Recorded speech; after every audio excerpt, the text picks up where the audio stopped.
I'd been through the program with Chris.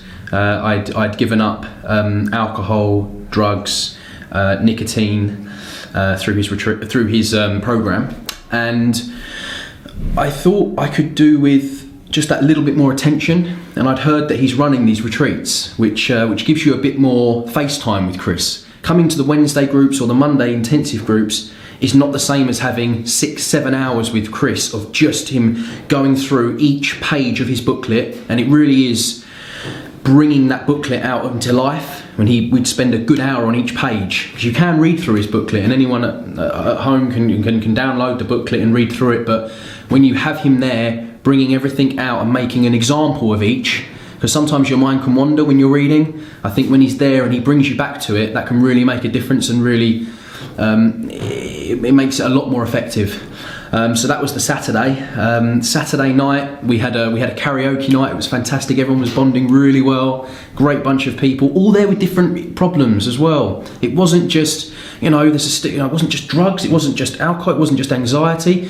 It was a bit of sugar. It was a bit of someone was there to help their business as well. It was a real mixture of things, and it all stems from. And what you realise is it's all from the mind, and all these problems are created from our mind, and that's what Chris really homes in on that, and that's something that, leading on to the Sunday, what made me think, right, there's other stuff in my life that I could look at and address.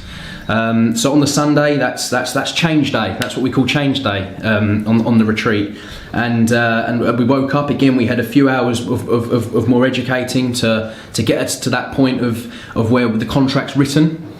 And I decided, it was a really powerful moment, and I decided on about 3 o'clock on that Sunday in November that I was going to give up caffeine, antidepressants and sugar. And I don't want to be governed by anything like that. I don't want to feel like I am controlled by a food to have to need it. So I decided, no, I'm going to cut out all non-essential foods. Caffeine as well, that adds to anxiety. Why do we need caffeine? It's just to give us a kick. We don't need that. We can generate that ourselves. And antidepressants as well, they suppress you, and Chris explained they do suppress you. And it was my decision with that. That wasn't Chris's decision because with antidepressants, doctors recommend weaning off. I went through the 10-day withdrawal. I was self-talking after that Sunday when I signed that and dated it. I had, don't get me wrong, there were day 3, day 4, day 5. I felt a bit funny, but then using the method, self-talking, bringing it all back, pulling the thoughts out, dismissing them, anxiety, we pull the thought out, questioning it, and then dismissing it, you feel so much better straight away. So then after that, day 10 had come round. By day 8, day 9, day 10 of stopping, it had all gone out of my body. And since then, do not have a single want or need. Now, to this day, as I stand here now, I do not have a want or need for alcohol, drugs, nicotine, that's vaping, cigarettes, anything like that, sugar, caffeine, and antidepressants. So I actually do not have any addictions right now at all, thanks to Chris Hill.